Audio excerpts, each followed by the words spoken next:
Hey everybody, I have to say when I first heard this song on one of Reba's Christmas albums, it just touched my heart. So this is really my absolute favorite song that I've heard for Christmas. It's called The Christmas Guest.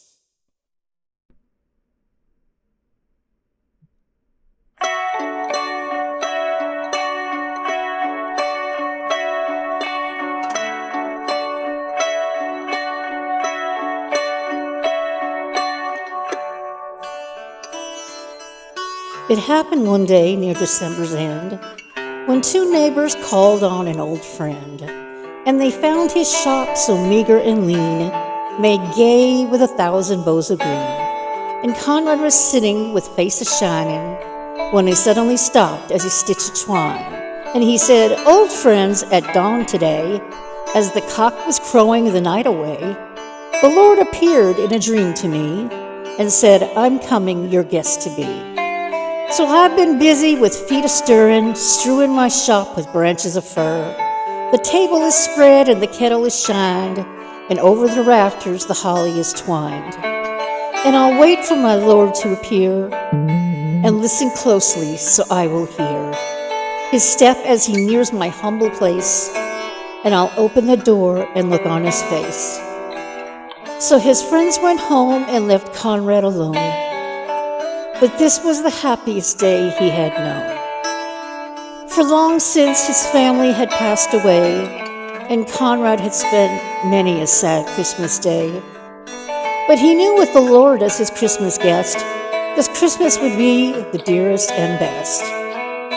So he listened with only joy in his heart, and with every sound he would rise with a start, and look for the Lord to be at his door, like the vision he'd had a few hours before.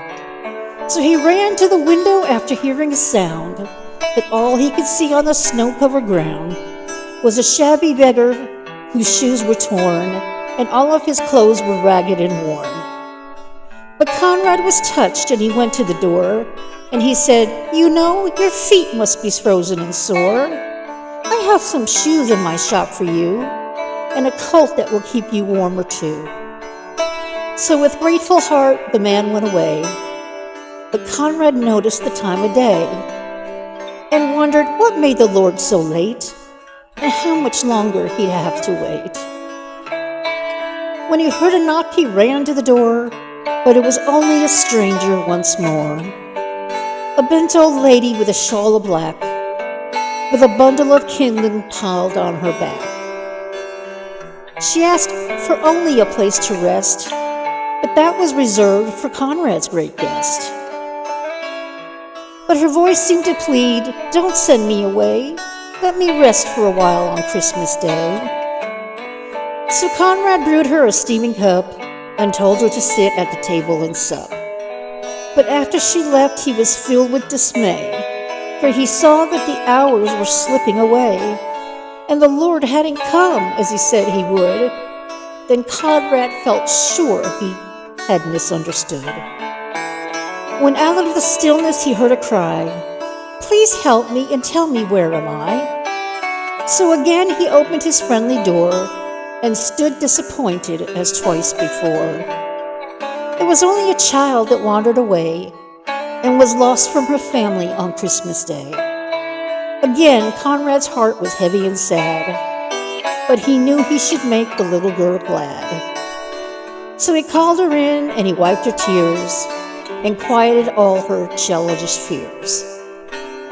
Then he led her back to her home once more. But as he entered his own darkened door, he knew the Lord was not coming today, for the hours of Christmas had passed away.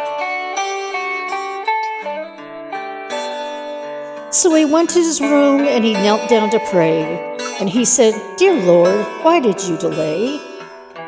What kept you from coming to call on me? For I wanted so much your face to see."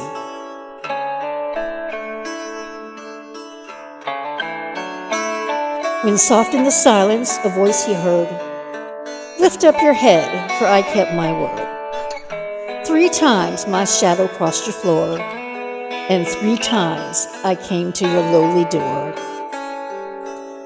I was the beggar with bruised cold feet, and I was the woman you gave something to eat. I was the child on the homeless street. 3 times I knocked, and 3 times I came in. And each time I found the warmth of a friend. Of all the gifts, love is the best, and I was honored to be your Christmas guest.